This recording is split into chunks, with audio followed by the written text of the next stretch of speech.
Hi friends. ഇന്ന് നമ്മൾ U G C NET എക്കണോമിക്സിൻ്റെ പ്രീവിയസ് ക്വസ്റ്റ്യൻ പേപ്പറാണ് ഡിസ്കസ് ചെയ്യാൻ പോകുന്നത്. ഓക്കെ, എങ്കിൽ നമുക്ക് ഒന്നാമത്തെ ക്വസ്റ്റ്യനിലേക്ക് കടക്കാം. നമ്മളിവിടെ തയ്യാറാക്കിയിരിക്കുന്ന എല്ലാ ക്വസ്റ്റ്യൻസും യു ജി സി നെറ്റ് എക്കണോമിക്സിൽ പലതവണയായിട്ട് റിപ്പീറ്റ് ചെയ്ത് വന്ന ചോദ്യങ്ങളാണ്. ഇത് നിങ്ങൾക്ക് തീർച്ചയായും ഉപകാരപ്പെടുമെന്ന് വിശ്വസിക്കുന്നു. ഉപകാരപ്പെടുന്നുണ്ടെങ്കിൽ തീർച്ചയായിട്ടും സബ്സ്ക്രൈബ് ചെയ്ത് സപ്പോർട്ട് ചെയ്യുക, ലൈക്ക് ചെയ്യുക, ഷെയർ ചെയ്യുക. ഓക്കെ, ഫസ്റ്റ് ക്വസ്റ്റ്യൻ ഇതാണ്. According to Keynes, as income rises, lower proportion of income is spent on consumption. According to Kuznets, as income rises, the average propensity to save remains fairly stable and constant. Here, the question is, which one is correct? Okay, അപ്പോൾ ഇവിടെ തന്നിരിക്കുന്ന രണ്ട് opinions ആണ്. കെയ്ൻസിന്റെയും കുസ്നെറ്റ്സിന്റെയും opinions ആണ്. Keynes പറയുന്നത് income increase ചെയ്യുന്ന സമയത്ത് increase ചെയ്യുന്നതിന്റെ ലോവർ പ്രൊപ്പോർഷൻ മാത്രമേ കൺസംഷന് വേണ്ടി യൂസ് ചെയ്യുന്നുള്ളൂ. അതായത് ഇൻകം ഇൻക്രീസ് ചെയ്യുന്ന സെയിം റേറ്റിൽ കൺസംഷൻ ഇൻക്രീസ് ചെയ്യുന്നില്ല, നേരെ മറിച്ച് അതിന്റെ ലോവർ പ്രൊപ്പോർഷൻ മാത്രമാണ്, അതായത് ഇൻക്രീസ് ചെയ്യുന്ന ഇൻകത്തിന്റെ കുറച്ച് പ്രൊപ്പോർഷൻ മാത്രമേ കൺസംഷന് വേണ്ടി സ്പെൻഡ് ചെയ്യുന്നുള്ളൂ എന്നാണ് കെയ്ൻസ് പറയുന്നത്. എന്നാൽ കുസ്നെറ്റിന്റെ അഭിപ്രായത്തിൽ ഇൻകം ഇൻക്രീസ് ചെയ്യുന്നതിനനുസരിച്ച് ആവറേജ് പ്രൊപ്പൻസിറ്റി ടു സേവ് അത് സ്റ്റേബിൾ ആയിരിക്കും, കോൺസ്റ്റന്റ് ആയിരിക്കും. അപ്പൊ കുസ്നെറ്റ് പറയുന്നത് എന്താണ്? ഇൻകം വർദ്ധിക്കുമ്പോൾ APS, അതായത് average propensity to save, fairly stable ആയിരിക്കുകയും കോൺസ്റ്റന്റ് ആയിരിക്കുകയും ചെയ്യുമെന്നാണ് കുസ്നെറ്റ് പറയുന്നത്. അപ്പൊ ഈ രണ്ട് അഭിപ്രായങ്ങളിൽ ഏതാണ് കറക്റ്റ് എന്നാണ് ചോദിച്ചിരിക്കുന്നത്. ഓക്കെ, ഇവിടെ ഓപ്ഷൻസ് തന്നിരിക്കുന്നത് both 1 and 2, only 1, neither 1 nor 2, only 2. അപ്പൊ നമുക്കിതിൽ ഏതാണ് കറക്റ്റ് ഓപ്ഷൻ നോക്കാം. അതിനായിട്ട് നമുക്ക് രണ്ടുപേരുടെയും തിയറി കറക്റ്റ് അവരെന്താണ് പറയുന്നത് എന്ന് നമുക്ക് അറിഞ്ഞിരിക്കണം. കുസ്നെറ്റ് പറഞ്ഞതാണോ കെയ്ൻസ് പറഞ്ഞതാണോ ശരി, അല്ലെങ്കിൽ രണ്ടുപേരും പറഞ്ഞത് ശരിയാണോ എന്ന് നമുക്ക് പരിശോധിക്കണം. അതിൽ കെയ്ൻസ് ഷോർട്ട് റണ്ണിൽ പറഞ്ഞിരിക്കുന്നത് എന്താണ്? Richer people tend to spend a smaller proportion of their income on consumption. So the average propensity to consume falls as income rises. അപ്പോൾ കെയ്ൻസ് പറഞ്ഞിരിക്കുന്നത്, അതായത് കെയ്ൻസ് ഇവിടെ പറഞ്ഞിരിക്കുന്നത് റിച്ചർ പീപ്പിൾ സ്പെൻഡ് ചെയ്യുന്നത് അവരുടെ ഇൻക്രീസ് ചെയ്ത ഇൻകത്തിന്റെ same പ്രൊപ്പോർഷനിലല്ല.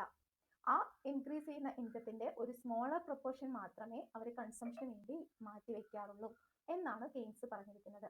So average propensity to consume എന്ന് പറയുന്നത് ഇൻകം ഇൻക്രീസ് ചെയ്യുമ്പം കുറയുകയാണ് ചെയ്യുക. അതായത് അവരുടെ ഇൻകം ഫോർ എക്സാമ്പിൾ 10,000 15,000 ആയിട്ട് ഇൻകം ഇൻക്രീസ് ചെയ്യുമ്പോൾ ആദ്യം 10,000 അവർ 5,000 കൺസംഷന് വേണ്ടി യൂസ് ചെയ്തിട്ടുണ്ടെങ്കിൽ 15,000 ആയപ്പോൾ ആ കൺസംഷന് വേണ്ടി യൂസ് ചെയ്ത ഇൻകത്തിനേക്കാൾ പെർ 1,000 ആഡ് ചെയ്തിട്ട് 6,000 അവരെന്ത് ചെയ്യാം? കൺസംഷന് വേണ്ടി യൂസ് ചെയ്യാം.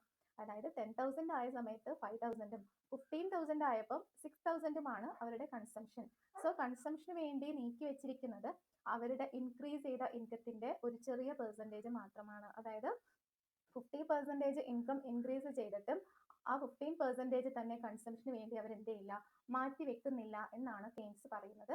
സോ APC എന്ത് ചെയ്യുന്നു? ഇൻകം റൈസ് ചെയ്യുമ്പോൾ ഡിക്രീസ് ചെയ്യാണെന്നാണ് കെയ്ൻസ് പറഞ്ഞിരിക്കുന്നത്. ഓക്കെ, അപ്പോൾ നമ്മുടെ ഒന്നാമത്തെ ഓപ്ഷൻ, ഒന്നാമത്തെ ഒപ്പീനിയൻ, കെയ്ൻസിന്റെ ഒപ്പീനിയൻ എന്താണ്? ശരിയാണെന്ന് നമുക്ക് ഇവിടെ മനസ്സിലാക്കാം.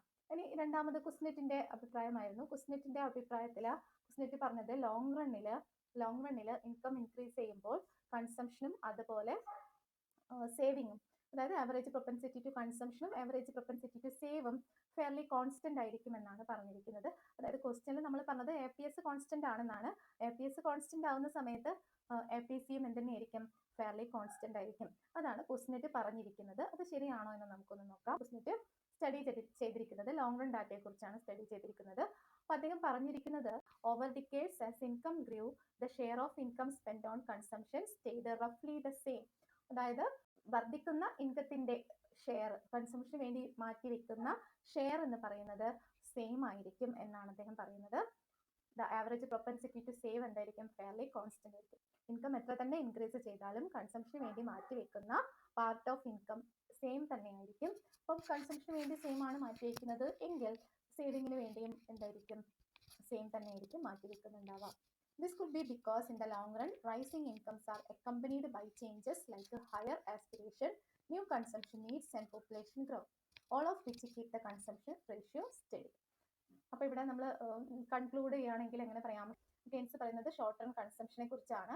സോ അദ്ദേഹം പറയുന്നത് richer people spend A smaller share on consumption ആണ്.